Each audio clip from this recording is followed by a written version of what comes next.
I'm Dr. Orion Taraban, and this is PsycHacks, Better Living Through Psychology. And the topic of today's short talk is the standoff between men and women. So in today's sexual marketplace, men and women are engaged in a kind of Mexican standoff in which neither one wants to put their gun down first. Consequently, there's been this standstill that has led to a significant reduction in all kinds of sexual relationships over the past 10 years. Let's examine why this might be the case. It kind of looks like this. Women today look at men and they're just kind of disappointed. They think there are no good men anymore. And the men who do engage with them, they just seem to want sex without commitment. From their perspective, this would mean settling for a lot less than they think they're worth.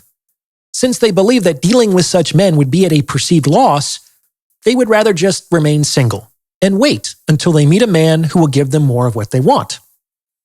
By the same token, men today look at women and they're just sort of bewildered. They think there are no good women anymore, and the women who do engage with them just seem to want the moon. They're demanding and entitled and delusional. They seem to want so much and offer so little in return. From their perspective, this would mean paying a lot more than they think they should. Since they believe that dealing with such women would be a perceived loss, they would rather just remain single and wait until they meet a woman who will give them more of what they want. And that's kind of the situation. Both sides want the other to move in the direction of its preferences. Women want men to give them more of what they want, or no sex.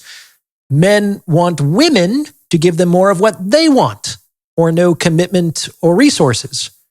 In the standoff, both sides want the other to put its gun down first and surrender its demands.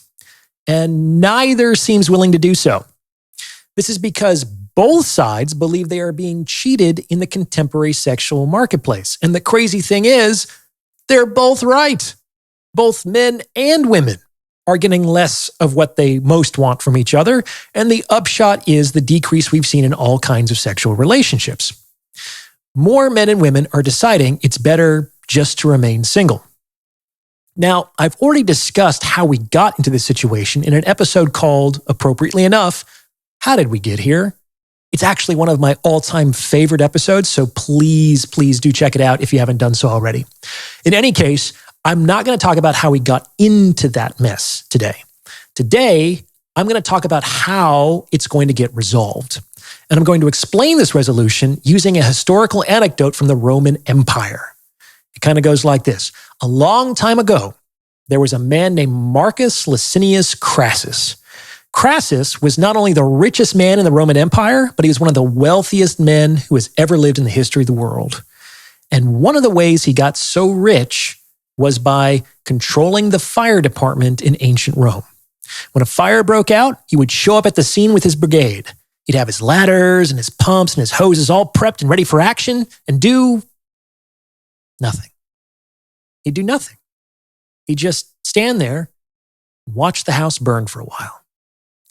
Eventually, the owner of the house would panic. What's the matter with you? Do something. Are you just going to stand there? Put the fire out. And Crassus would respond, that's a pretty nice house you have there.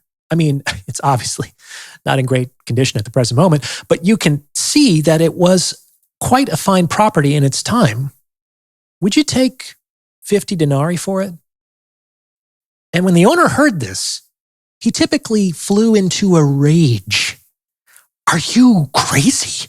I paid 100 denarii for this property. I can't sell it for half of its value. Who do you think you are? This is the most insulting offer I've ever received in my life. Just do your job, do better, and put the fire out. And Crassus would respond, I beg your pardon. I certainly didn't mean to offend you. And in any case, I'm sure you're right. And he would go back to doing nothing.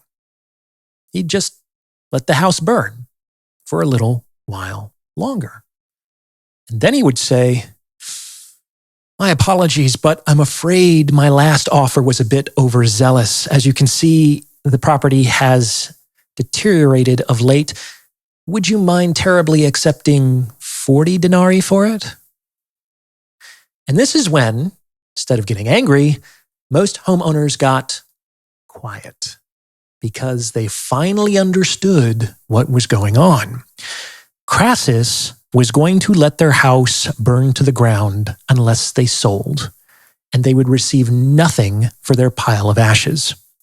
And this was true. This was what happened. Crassus would only direct his fire department to put out the fires on properties that he owned. Otherwise, he would just focus on containing the blaze. And the longer the house burnt, the less he would pay for it. Smart owners understood this from the get-go and accepted the offer of 50 denarii.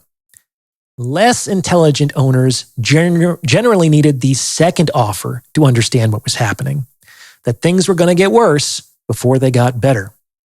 Either way, that homeowner was going to lose his house that day. The only question was whether or not he would receive anything in compensation for it. At this point, most homeowners begrudgingly sold the house for 40, and Crassus would order the brigade to put out the fire. He would then either keep the property, increasing his real estate holdings, or sell the property back to the original owner for twice what he just paid, turning a nice little profit. And this is how Crassus became the richest man in Rome. Obviously not a very scrupulous business model, as he exploited other people's crises as his opportunities, but that's how it was. Crassus understood how the standoff played out as a function of time. Now, before I go any further, if you're liking what you're hearing, please consider sending this episode to someone who might benefit from its message, because it's word-of-mouth referrals like this that really help to make the channel grow. You can also hit the thanks button and tip me in proportion to the value you feel you've derived from this episode. I'm also proud to announce that my book, The Value of Others, is now available for pre-sale on Amazon. I'm also writing original content for my free newsletter every week. If you'd like to sign up, you can do so through my website. Finally, please fill out an inquiry form on my website if you're interested in booking a paid consultation. The links to everything I just discussed are below in the description. Okay, let's get back to it. Now let's return to the standoff in the sexual marketplace between men and women. Ladies, I'm talking to you. What you have to understand is that your house is on fire. Whether you want it to be or not, your house is on fire. By this, I mean that your sexual marketplace value, like the value of that real estate, will only go down as a function of time. That is because the cat decides what milk is good. Whether you like it or not, your value is determined by men's perception of you, just like men's value is determined by your perception of them. And that perception of you is fundamentally anchored to your physical attractiveness. I really, really, really wish this weren't the case, both for your sakes and for ours. I wish it weren't the case for you, because it sucks to be judged primarily by your physical appearance. And a lot of interesting and important attributes go unnoticed when unpaired with physical attractiveness. And I wish it weren't the case for us, because we're just so stupid about the extent to which we value this attribute, and this overvaluation can produce all kinds of suboptimal relationship outcomes. However, it's just kind of hardwired into us, so you have to appreciate that it's not going anywhere anytime soon. So, if your sexual marketplace values are anchored to your physical attractiveness, which only tends to decrease as a function of time, then most women, just like the homeowner in our anecdote, would be best served by accepting an offer sooner as opposed to later. In many cases, you will not receive a better offer than you do today, which is why I say that women's default mode is to act. And if you balk at the offer because, like the homeowner, you believe it is too low, then men will just wait. That's the standoff. And your house will burn for a little while longer. In the vast majority of cases, the next offer won't be as high as the last one. You have to understand that if your house is on fire, the rational decision is to sell as quickly as possible. So that's the resolution of our Mexican standoff. In the beginning, the positions might be equal. Women say to men, "Your offer is too low. Give us more, or we're comfortable being alone." And men say to women, "Your price is too high. Accept less, or we're comfortable being alone." But what happens as time passes? Just like in the anecdote, the value proposition changes differentially as a function of time. On average, and as a function of time, men's sexual marketplace value, as reckoned by women, increases, and women's sexual marketplace value, as reckoned by men, decreases. This means that the next offer women receive might not be as high as the last. Now, some homeowners didn't sell their house to Crassus. They were insulted by his lowball offer, and they were infuriated by his business practices. His offer hurt their pride. They would rather the house burn to ash than allow him to get his hands on it for less than what they thought it was worth. At the end of the day, they had no house and they had no money. But at least they had their pride. The pride of not selling to an unscrupulous businessman. Of course, they only thought Crassus's offer was too low because they were anchored to the value of what the house once was, i.e. when they first purchased it, not to the value of what the house would soon be, i.e. when it is a smoldering rubble. They thought that an offer of 40 denarii would be a loss of 60 from what it once was, not a gain of 40 on what it would soon be. And their pride objected to that perceived loss. This is why I say that women's greatest enemy is their pride. Pride prevents people from selling at a perceived loss. However, the longer they wait, the greater the perceived loss tends to be. This means there are really only two strategies here. If you're committed to going all the way and seeing your house potentially burn to the ground without receiving any compensation for your loss, which is absolutely your right, then don't budge. Don't ever move, not a single inch.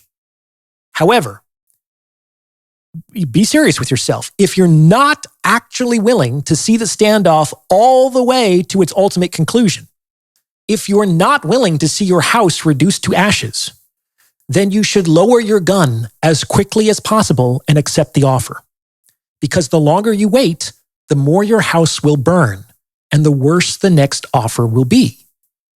Just like escaping the sunken cost fallacy, you have to let go of the past in order to save your future. Something to consider. What do you think? Does this fit with your own experience? Let me know in the comments below. As always, I appreciate your support and thank you for listening. And now, a word about Stellar. If you're interested in pursuing a master's degree or a doctorate, chances are good that you'll have to take the GRE. Now, before I became a psychologist, I was actually one of the world's top GRE test prep instructors. Over 20 years, I developed a unique and practical system for dismantling every aspect of this test, and I helped thousands of students achieve top percentile scores on the exam. Today, students can learn the same system I used to achieve my own perfect score with Stellar GRE, my online GRE self-study program. I personally wrote and designed every aspect of this course. Among other things, it includes a 500-page test prep manual, thousands of practice problems, and several full-length mock exams. Just like my episodes, Stellar is designed to give students the strategies and techniques they need to succeed as clearly and succinctly as possible. And the best part is, Stellar works. My students' average score improvements are higher than my competitors' score guarantees. So create an account and start your free trial today at stellargre.com. Use the code PSYCH for 10% off any membership plan. The link is in the description.